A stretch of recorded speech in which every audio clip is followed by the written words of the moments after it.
Start the video with a direct and confident visual of yourself holding the coin or a high-quality close-up of the 1990 South Africa 5-cent piece spinning slowly against a dark background while you speak directly to the audience, gentlemen. Before we dive into the history and hidden value of this incredible piece of South African heritage, make sure you hit that subscribe button right now and turn on the notification bell, because you do not want to miss out on the treasure hunting secrets we drop on this channel every single week. So join our community of serious collectors and let us uncover the wealth in your pocket change together now. Look at this coin in your hand or on the screen and really study it, because this is not just 5 cents of copper-plated steel. This is a physical artifact from one of the most pivotal years in human history, specifically for South Africa. The year 1990 was not just another date on the calendar. It was the turning point, the moment the dam broke and the winds of change began to howl across the continent. Think back to where you were in 1990. You might remember the global tension, the shifting political landscapes, the feeling that the world was about to change forever. And right there in the middle of that storm, the South African Mint struck. This coin, this 5-cent piece,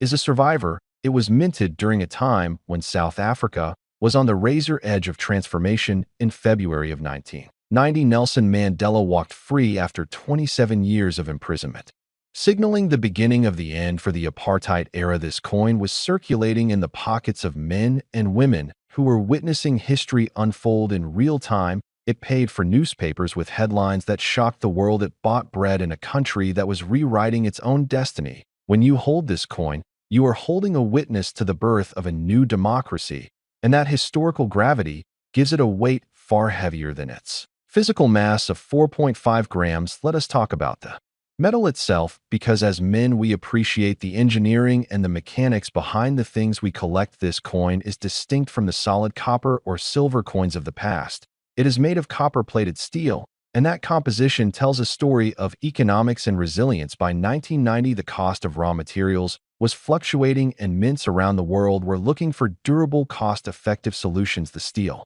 core gives this coin a magnetic character. Literally and figuratively, it is tough, it is hard, and it was built to withstand the rough handling of an economy in transition. If you have a magnet handy, you can test it right now and feel that snap of attraction. That is the steel heart of this coin, proving its authenticity and its era. The design is where the true soul of this coin lives. Look at the reverse side, and you will see the blue crane, the national bird of South Africa, standing tall and elegant. This bird is not just a pretty picture, it is a symbol of bravery and cultural significance, specifically to the Xhosa people, who call it Ndu in tradition. Feathers from this bird were given to courageous warriors, men who stood their ground in the face of danger. So it is fitting that this bird appears on a coin minted in 1990, a year that required immense courage from every citizen of the nation. The artist captured the grace of the crane perfectly, with its long neck and trailing wing plumes distinct against the flat field of the coin. It represents a natural heritage that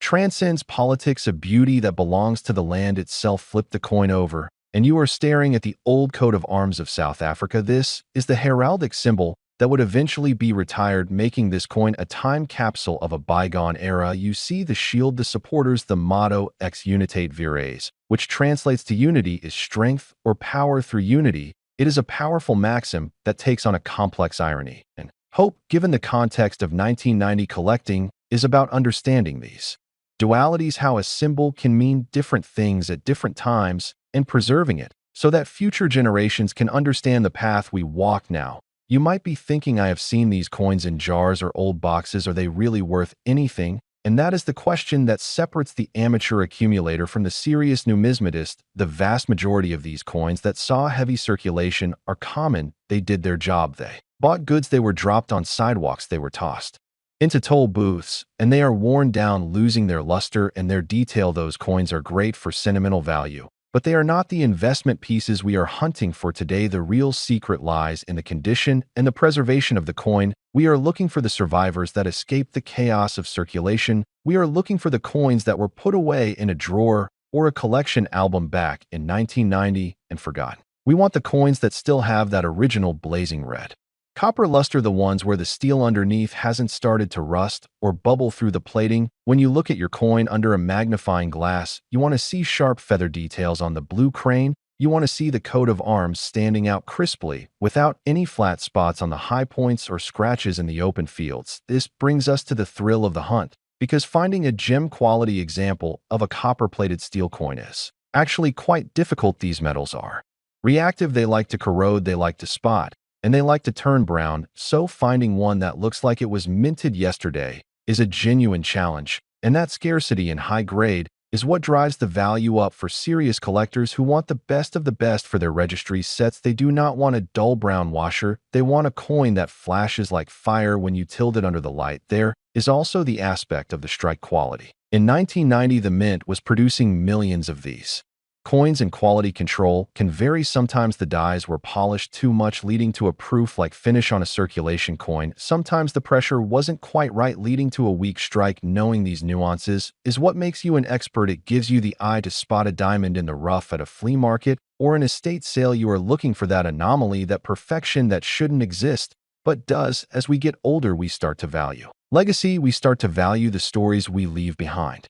And a collection like this is a legacy. It shows that you paid attention to the details of the world, that you preserved history when others were throwing it away. It is a hobby that sharpens the mind, keeps the eye keen, and connects you to a global community of men who appreciate the value of hard assets and historical significance. Whether you are 55 or 65 or older, the hunt never gets old. The feeling of finding a treasure never fades. So what is the bottom line? What is the reward for finding one of these pristine examples that has defied the odds of time and chemistry? While a regular circulated coin might only be worth a few cents to a dealer, if you can find this coin in absolute mint state condition, specifically a grade like MS63 or higher from a top grading service like NGC or PCGS, you are looking at a coin that has transformed from pocket change into a serious collector's item. Because of its condition and the demand for high-grade modern world coins, of verified uncirculated red specimen of the 1990